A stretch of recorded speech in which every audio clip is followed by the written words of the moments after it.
Over NBC's coast-to-coast network of independent affiliated stations, the University of Chicago Roundtable. Now, to introduce today's discussion of Goethe and the unity of mankind, we present Robert M. Hutchins, Chancellor of the University of Chicago. Mr. Hutchins. Goethe was born 200 years ago. Celebrations are now being organized all over the world. In this country, the Goethe Bicentennial Foundation, with Herbert Hoover as honorary chairman, has been established. The foundation will put on a great celebration at Aspen, Colorado, between the 26th of June and the 16th of July, with Albert Schweitzer from Europe and Ortega from Spain, with a great musical performance, with the Minneapolis Symphony, Rubinstein, Dorothy Maynor, Patagorsky, Milstein. Other celebrations are being held all over the United States in the principal cities and in the colleges and universities of the country. Joining in this discussion today are George Schuster, president of Hunter College, and Reinhold Niebuhr, professor of Christian ethics at Union Theological Seminary. Schuster, what is all the excitement about? Hutchins, I think we may say, first of all, very simply, that Goethe was obviously one of the world's foremost poets, writers, and intellects. And perhaps it will help us to appreciate his significance if we begin with one of his own statements about himself. He said, "I have always thought that the world is more genial than my own genius." It was his extraordinary ability to set his experience to flower in the soil of reality as a whole, which enabled him to surmount mere egotism and to find poetic themes, those, for example, of Faust or Tasso or the Wahlverwandtschaften, which he could use to associate his quest for beauty and nobility with what mankind as a whole, regardless of nationality or preconceptions of a philosophic kind, was always seeking. His writing, which for the first time made German a world language, nevertheless always remained true to his own personal intuition. In short, after the manner of Dante, Shakespeare, and Milton, he became a citizen of the world who nevertheless kept his own freedom and dignity. Niebuhr, what do you think about that? I think that's a very good summary of Goethe's significance as a poet and a thinker. I wonder whether one could think particularly of the greatest of all of his works, Faust, is an expression of the deepest insights of both Christianity and classical thought, and as representing some of the great problems that we face today. I think that Goethe's Faust represents a masterpiece that has really never been as fully appreciated the world over as it should be. I think we ought to get Schuster to tell us the story. Well, I suppose we could put it this way. Goethe is interested in the Faust story, which is an old medieval legend about a scholar who made a pact with the devil in order to improve his outlook upon reality, because he was interested in the problem of how a man can save his soul or work out his destiny in a world which is a combination of good and evil. So that Faust, having made his pact with the devil, goes through the business of discovering a young girl with whom he falls in love, and whose unfortunate death is caused later on by his desertion of her and her murder of her child, and then recovers from this having been plunged in sensual enjoyment and from the disillusionment through trying to make a place for himself in the world which will not be acceptable to his partner in this wager. In other words, he wants to create for himself a career which the devil won't like, and as a consequence end up by having the pack torn into pieces. Dr. Schuster, what would you say about the curious ending of the first part of Faust, that the tragedy happens altogether to the victims of Faust, and there's no tragic consequence for himself? Oh, there's Is there any significance in that?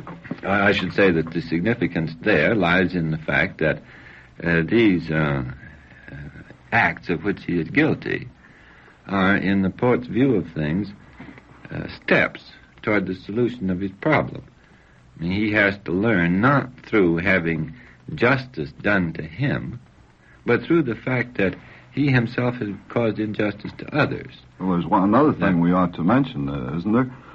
And that is the activity in which Faust had been engaged before he entered into his pact with the devil. The activity was the life of scholarship, which came to take place in the area of more and more esoteric scientific researches until Faust was engaged in what would commonly be called magic or witchcraft. And then I think we ought to understand this devil a little bit better, don't you, Niebuhr? Yes, I wonder about the devil. Of course, in all these great dramas in which the Christian and classical traditions are combined, you have pictures of the devil. This is not the real devil, is it, Dr. Schuster? Well, it's a very real devil in terms of the basic literature which Goethe used. It's surprising that he took over the medieval conception of evil and of the devil, which conception was that the devil is a rather farcical individual who, by reason of the redemption, is never really able to triumph. When you say the medieval tradition, that's the medieval artistic, dramatic tradition. Of course, it isn't. The devil is the negative principle in Faust. That's not exactly the Christian tradition of the devil in its pure form. Take Milton's devil, for example. Yes, so Milton's devil is a Renaissance devil based on a great deal of later theological interpretation, and I think also somewhat on the witchcraft business of it. But we ought to make clear what the difference between these two devils is. We know that what the devil in Faust is. The devil in Faust is the spirit who always denies. Now, what about this Miltonian devil? Well, the Miltonian devil is, to a certain extent, a powerful incarnation of a principle of evil. Yes, and also, Dr. Schuster, he is a rebel against God. I mean, that's the traditional part. That's where Milton's Christian Calvinism comes in, is against Renaissance or classical traditions. The devil is a rebel against God. That represents the positive principle of evil, as against Goethe's devil, who is the spirit of denial. Well, the medieval outlook, of course, was optimistic. The devil was only able, as he is in the book of Job, for example, to do things that he was permitted to do. And in the final analysis, if God and the angels and Christ got any cooperation at all from the individual human being, the devil was bound to take his tail between his legs and go off home, defeated. Well, this deals entirely with the first part of Faust up to this point. Now, we ought to make clear that there is a second part, and that the second part has something valuable to contribute. Yes, well, for my part, and of course there are so many ways of interpreting that later section of Faust, I think that what you have there is an identification of Mephistopheles with the libidos. He takes Faust through all the ramifications of knowledge and of power, and of he's already been through lust, and tries to catch him in one of these domains. And Faust succeeds in extricating himself by making his creative activity. Now, there's where I'd like to raise a question, Dr. Schuster. The redemption of Faust is through creation, the conquest of nature, the draining of the marshes, the building of cities. What Goethe is saying, in effect, is pleasure is evil. Creativity is good. Perhaps the defect is that he doesn't recognize what we now know in a technical society where we've drained the marshes and the rest of it, that there can be a tremendous amount of destructiveness in creativity. Isn't that perhaps the real difference between his conception of evil and the devil and, let us say, more classical conception? Well, let's try Albert Schweitzer's line on this and see how we come out. Schweitzer takes the view that Faust was concerned with magic, that he is shown as departing from it and saving himself through eventual contact with reality, so that the shift is not from science to draining marshes, as Voltaire would have us turn our backs on the world and cultivate our gardens, or as the utilitarians would have us provide for technological improvement and industrialization.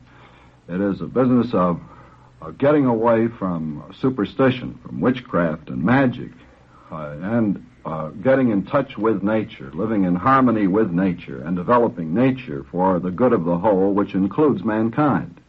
I think that would be correct, except that, in addition, Faust, as a play, seems to me to posit the relative lack of completeness that is involved in the term nature, because the play begins with a magnificent scene, a prologue, in which there is an evocation of those powers which lie beyond the realm of nature, against which is a sort of curtain the whole business of nature and human nature moves, and it ends the same way, with all these scenes of heaven and the ultimate resolution of Faust's problem through love, so that it isn't, I think, merely a question of sinking yourself in nature and by transformation of your egotism becoming altruistic, but it is also a realization of the fact that your finite or your purely earthly operations have as their ultimate corrective a world of love which lies beyond this realm. Well, suppose we were to say that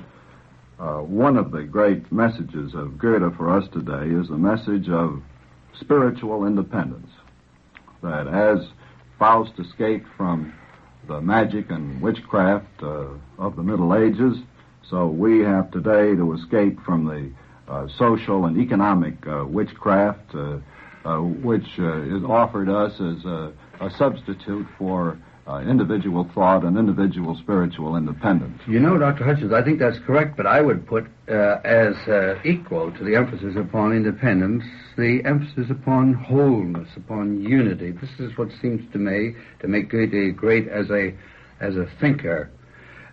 He's trying, first of all, to bring the great classical Greek humanist tradition into unity with the Hebraic Christian tradition. That there he, of course, stands in a great heritage of Dante and Milton. He has his own peculiar emphasis there. Perhaps it's more Hellenic and less Christian than Milton is, but still he's bringing this into wholeness. He is, secondly, bringing the romantic tradition of the Enlightenment and the rational tradition of the Enlightenment together, as only a poet can do. He is a philosopher, though he's contemptuous of the schoolmen of his day, or the schoolmen of any day. Nevertheless, he is a poet-philosopher who brings together the romantic tradition, which rests in feeling, and the rational tradition.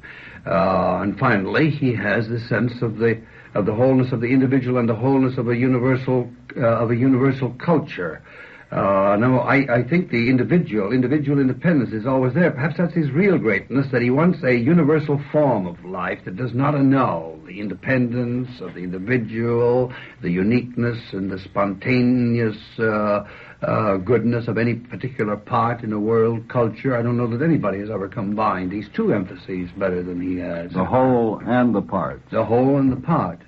Yes, Reinhold, don't you think that one could say this? He has an extraordinary awareness of the past in terms of tradition, but not much regard for it in terms of history, which means, transposed into other terms, that it is significant to him by reason of what he can do with it, creatively and poetically, in order then to pass it on to others in a newly unified form, in the same way that every great artist does. So that to him, Greece and Rome are not subjects for histories, or not Mommsen or Goethe, but these are materials, living, breathing, real materials, which he can then mold together with other experiences that he has had in order to enrich the experiences of others. That's a very good way of stating it. I wonder, Dr. Schuster, whether one could say that he has been a little bit too much the child of his time, despite his great sense of the tradition.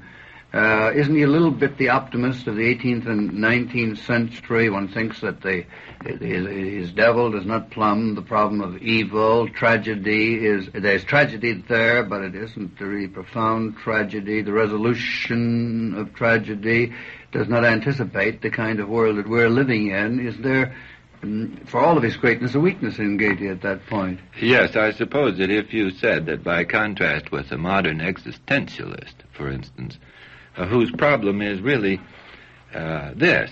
Suppose that we take everything away from ourselves, every material possession, everything that we could have in any tactile sense, and ask ourselves, would it then be worth living?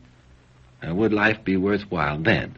See, that question, Goethe seems to me never to have asked himself, because, as you said, he lived in a constructive, optimistic, culture-building tradition of the classics and of Western Europe, the whole of the Middle Ages. I shouldn't want to accept that suggestion without some qualifications. It's true that Goethe was born in a wealthy family and that he never suffered from any material hardship.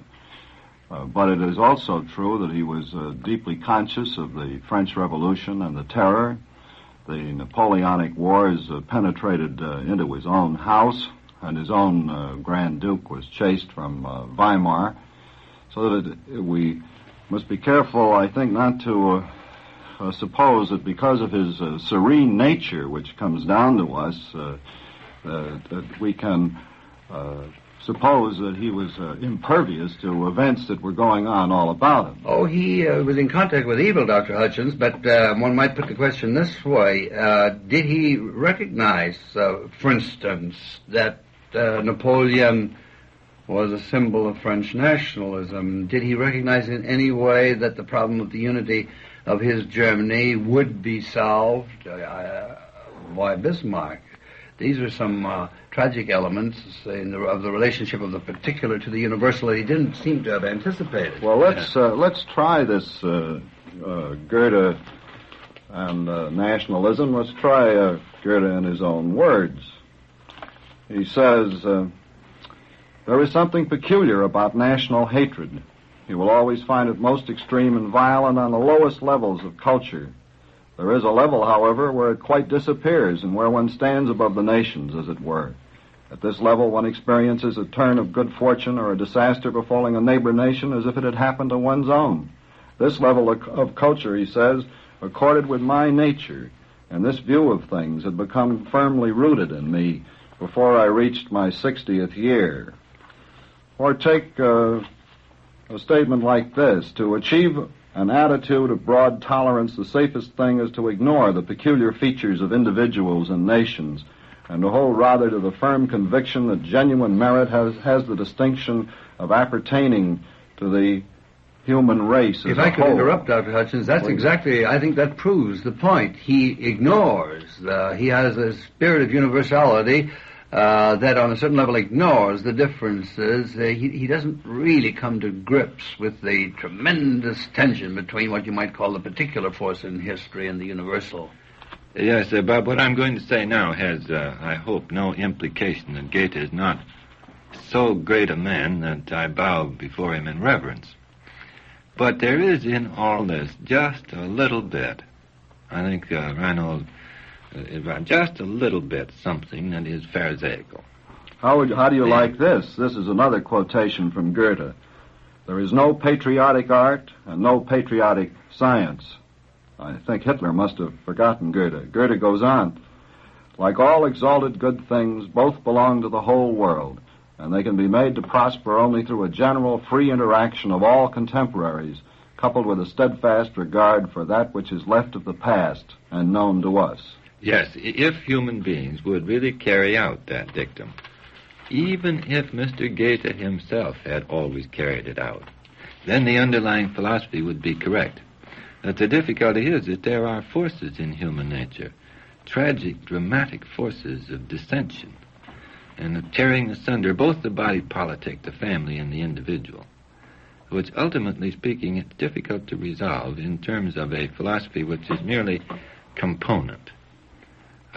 sometime, somewhere, you would expect a man who had looked as deeply into life as this to get down on his knees and say, I can't do anything about it. In other words, Dr. Schuster, his spirit, his devotion to the universal is right. His spirit of universality is true. What may be lacking there is a characteristic lack of his age, his inability to recognize the forces of recalcitrance in life, whether it's nationalism is against internationalism, whether it is the disruptions that come into technical society, class struggles, or what have you, the anarchic forces of life are transcended rather than overcome. Well, take his views on education, or his views that are applicable to the state of education today. You have today a system of specialization which has gone to such a point that I should suppose that we'd all agree that the uneducated expert is the greatest menace of our time. Goethe was not only a great poet and thinker, he was in addition a scientist. He studied botany, geology, physics, chemistry, mineralogy. In addition to that, he was a practical administrator and spent almost 10 years of his life in nothing but practical administration, designing roads and bridges so that the Duchy of Saxe-Weimar might operate more expeditiously and economically. May I interrupt you for just a moment? One of the things that's always impressed me personally very deeply about Goethe was that he could run this bureau, this official bureau in Weimar, write all these letters without any stenographer, secretary, or even a dictaphone, and then have time and energy left to do all these other things. I realize that is really a very important element in Goethe's genius. I just wonder whether anybody but a genius can be an anti-specialist like Goethe was. Do you think that has any special relevance for us poor mortals who are not in Goethe's category? What a genius offers us is perhaps an ideal. But although he is almost the last of these great exponents of the encyclopedia in terms of the human mind, he follows a tradition, a pattern, which had been established for mankind up until his time, from Aristotle on. Well, think how much of how much of his time he spent being an idol. Everybody that passed through Germany had to go to Weimar to see Goethe, and everybody who went to Europe had to go to Germany in order to go to Weimar. I think, as a matter of fact, that the really impressive people about our time are the people who have some of Goethe's characteristics in this respect. For example, your friend Schweitzer, who's a great physician, a great student of music, a great student of the Bible, a commentator on poetry, a creative mind. Do you think that below the level of genius we can do something with this in our culture, arrest the tendency toward a more and more fractional view of life, Dr. Hutchins? It is my opinion that liberal education is not yet a lost cause. I would agree with you, Bob. The basis of this whole thing is the liberal education, which, well, we may not be geniuses, help us to avoid the menace of the uneducated expert. Perhaps if we insisted that people be trained in this way, that they do not spend all their time reading all the commentaries on Faust, but some of their time reading Faust, that might help us to steer our lower levels of intelligence in the general direction of this passion. I think what might add, Dr. Schuster, I was a little bit worried about your phrase of encyclopedic. He was encyclopedic in knowledge, but I imagine what made him great was the quality of imagination which was able to weld this together. You don't really achieve this wholeness in culture merely by multiplying the disciplines. I think you'd agree. Oh, yes. You see, here the problem is this, that Goethe surmounts scholarship by adding to it criticism and creativeness. And poetic imagination. That's right. Well, now, I think myself, looking back over this discussion, that a concept of the unity of Western culture, of the mutual interpenetration of Jerusalem and Athens, to borrow Gilson's phrase, was assuredly a noble one, and by it Europe lived for centuries. Now we see that the vision which was Christianity's from the beginning, of all races and peoples sharing and thereby transcending a variety of cultures, haunted Goethe in his own way and time. He steeped himself in the poetry of the Persians and refashioned it so that it had what it had to say in his own mature and magnificent Westöstliche Divan, that's his poem. In his thought were blended elements of Islam and the Orient. And finally, long before others among his European countrymen had sensed the reality, he had thought of the Americas and of their freedom to foster creative cultural impulses growing out of a need for human unity. I should say, Dr. Schuster, that the importance of Goethe for our day could be put something like this, that amidst the perplexities of our age, it is important to remind ourselves of Goethe's vision of an integral community of mankind, as for all men in their maturity to be reminded of the serene visions of their youth. Goethe stands at the youthful period, at the threshold of our modern era. He embodies a genius of that whole period. He incorporates more types of learning and more forms of spiritual discipline in his art than any other man of his day or of our day, for that matter. In that spiritual and cultural wholeness, he almost achieved the impossible. On looking out upon the world, he also sought for a culture which united the Hellenic and the Christian heritages and which would do justice to the genius of every part of a world culture. I think one must say that he did not, that was the weakness of his day, fully anticipate the difficulties which mankind would face in achieving wholeness, either in individual or in our social life. We are more seriously at variance with ourselves and with our fellow men than Goethe could fully realize.